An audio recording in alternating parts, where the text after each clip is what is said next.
Again the Israelites did evil in the eyes of the Lord, now that Ehud was dead. So the Lord sold them into the hands of Jabin, king of Canaan, who reigned in Hazor. Sisera, the commander of his army, was based in Harosheth-Hagoyim. Because he had 900 chariots fitted with iron and had cruelly oppressed the Israelites for 20 years, they cried to the Lord for help. Now Deborah, a prophet, the wife of Lapidoth, was leading Israel at that time. She held court under the palm of Deborah between Ramah and Bethel in the hill country of Ephraim, and the Israelites went up to her to have their disputes decided. She sent for Barak, son of Abinoam, from Kedesh in Naphtali, and said to him, "The Lord, the God of Israel, commands you, go, take with you 10,000 men of Naphtali and Zebulun, and lead them up to Mount Tabor. I will lead Sisera, the commander of Jabin's army, with his chariots and his troops, to the Kishon River, and give him into your hands." Barak said to her, "If you go with me, I will go. But if you don't go with me, I won't go." "Certainly, I will go with you," said Deborah. "but because of the course you are taking, the honor will not be yours, for the Lord will deliver Sisera into the hands of a woman." So Deborah went with Barak to Kedesh. There Barak summoned Zebulun and Naphtali, and 10,000 men went up under his command. Deborah also went up with him. Now Heber the Kenite had left the other Kenites, the descendants of Hobab, Moses' brother-in-law, and pitched his tent by the great tree in Zaonaim near Kedesh. When they told Sisera that Barak, son of Abinoam, had gone up to Mount Tabor, Sisera summoned from Harosheth-Hagoyim to the Kishon River all his men and his 900 chariots fitted with iron. Then Deborah said to Barak, "Go! This is the day the Lord has given Sisera into your hands.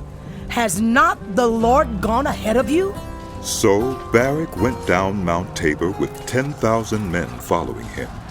At Barak's advance, the Lord routed Sisera and all his chariots and army by the sword, and Sisera got down from his chariot and fled on foot.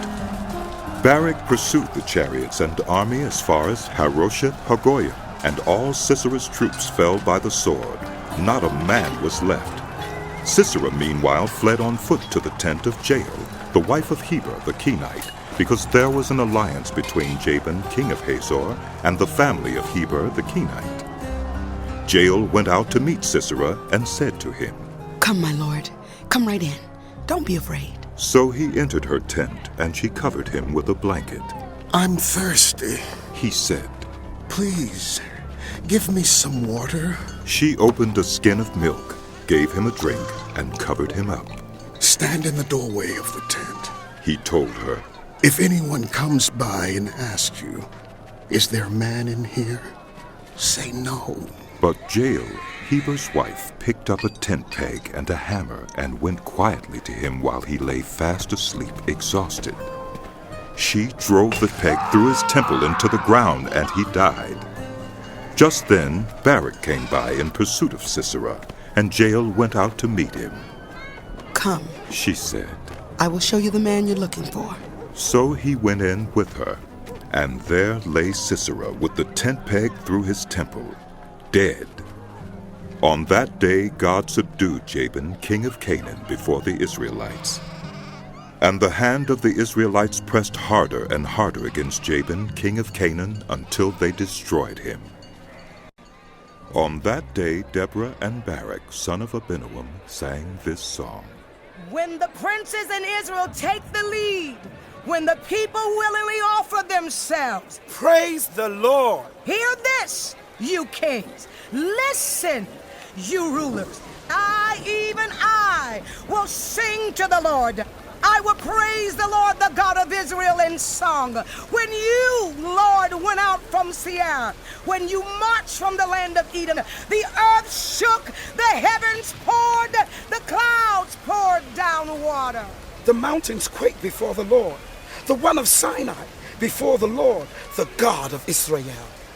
In the days of Shamgar, son of Anath, In the days of Jael, the highways were abandoned. Travelers took to winding paths. Villagers in Israel would not fight. They held back until I, Deborah, arose. Until I arose, a mother in Israel. God chose new leaders when war came to the city gates, but not a shield or spear was seen among 40,000 in Israel. My heart is with Israel's princes, with the willing volunteers among the people. Praise the Lord!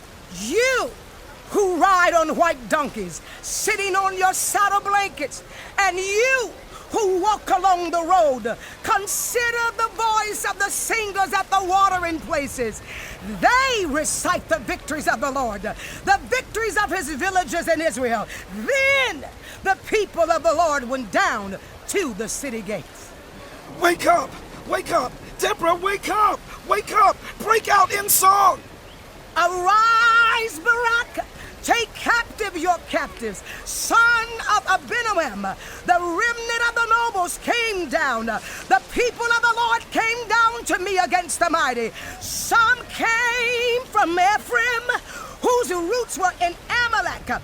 Benjamin was with the people who followed you.